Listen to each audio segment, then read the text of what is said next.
पंजाब से ताबिश, जहां पर कांग्रेस की पूर्व विधायक जो हैं वो गिरफ्तार की गई है। सत्कार कौर और उनका भतीजा जसकीरत गिरफ्तार हुआ है। पंजाब के खरड़ से ये गिरफ्तारी की गई है और यहां पर नशा तस्करी का ये मामला है और नशा तस्करी करते हुए ये आरोप है उन पर और इसी के चलते उन्हें गिरफ्तार किया गया है। आरोपियों से 100 ग्राम हेरोइन बरामद हुई है और तस्करी में इस्तेमाल 4 लग्जरी गाड़ी भी जब्त हुई हैं। पंजाब पुलिस की एसटीएफ ने ये गिरफ्तारी की है। गिरफ्तारी के बाद पूर्व विधायक के घर पर रेड की गई और घर से भी नशे का सामान, ड्रग मनी बरामद की गई है। सूचना मिलने के बाद पुलिस ने यहां पर स्टिंग ऑपरेशन किया। नकली ग्राहक बनकर पहुंची थी पुलिस की टीम और एनडीपीएस एक्ट के तहत अब केस यहां पर दर्ज किया गया है। और सत्कार कौर 2022 में कांग्रेस छोड़कर बीजेपी में शामिल हो गई थी। 2017 से 2022 तक फिरोजपुर ग्रामीण से वो विधायक थी और इस वक्त वो 2022 से बीजेपी में शामिल हुई थी। तो बीजेपी की नेता हैं लेकिन कांग्रेस की पूर्व विधायक हैं सत्कार कौर, जिन्हें गिरफ्तार किया गया है नशा तस्करी के आरोप में और उन्हें उनके पास से हेरोइन भी बरामद हुआ है। सुनवाते हैं यहाँ पर पुलिस अधिकारी ने क्या कुछ कहा। हमारा सोर्स था, उसने एज ए डिकॉय एक डील की। जो एक्स-एमएलए थी वो उस जगह पे खुद आई गाड़ी लेके, जहाँ पे ड्रग्स की सप्लाई करने के लिए आई।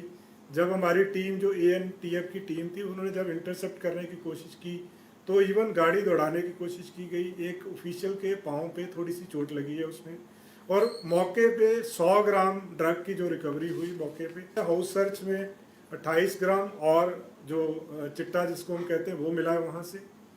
वह 1,56,000 रुपए वहाँ से मिले। अभी 2 लोगों को गिरफ्तार किया, एक सत्कार कौर है, एक बरिंदर सिंह है। और हमारे साथ हमारे सहयोगी गुरप्रीत सिंह फोन लाइन पर जुड़ गए हैं। गुरप्रीत, यहाँ पर तस्वीरें भी हम देख रहे हैं और ये अपने आप में बड़ा हैरान करने वाला मामला है, क्योंकि किसी नेता से इस तरह से अगर कोई ड्रग्स या कोई नशे की सामग्री बरामद होती है तो वो परेशान करने वाली बात है। क्या है ये पूरा मामला और क्या अभी भी जो सत्कार कौर हैं वो बीजेपी में शामिल है?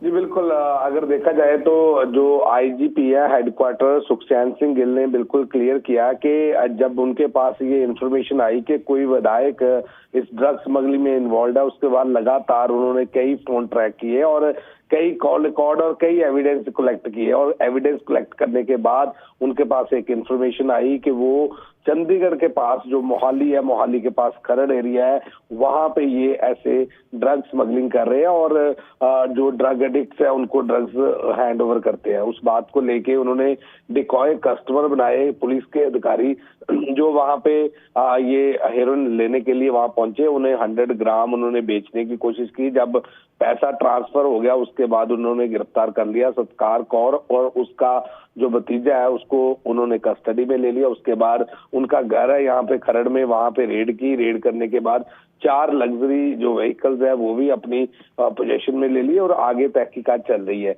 वही हम देख रहे हैं सत्कार कौर के जो पति हैं वो लगातार ये कह रहे हैं कि कहीं ना कहीं हम ये पॉलिटिकल वेंडेटा लिखता है, लेकिन पुलिस का ये कह रहा है कि पुख्ते सबूत होने के बाद और कई कॉल रिकॉर्ड और कई फोन टैपिंग के बाद ये एविडेंस कलेक्ट करने के बाद ये स्टेप लिया गया है। लेकिन बिल्कुल ये बहुत हैरानीजनक है। पर फिरोजपुर जो यहाँ से ये एमएलए है, वहां से ये बॉर्डर एरिया है, वहां पे काफी पिछले दिनों में हमने देखा कि ड्रग स्मगलिंग के बॉर्डर पे केस आते रहे। इन बातों को लेके लगातार वो तहकीकात कर रहे हैं कि इस नेटवर्क की जड़ें कहाँ तक थी। क्या एक नेता होने के नाते पे अपनी कोई पावर को मिसयूज ड्यूरिंग कांग्रेस रजीम तो नहीं किया। और इन सभी बातों की तहकीकात हो रही है कि कैसे ये ड्रग नेटवर्क बना और इनका क्या रोल था।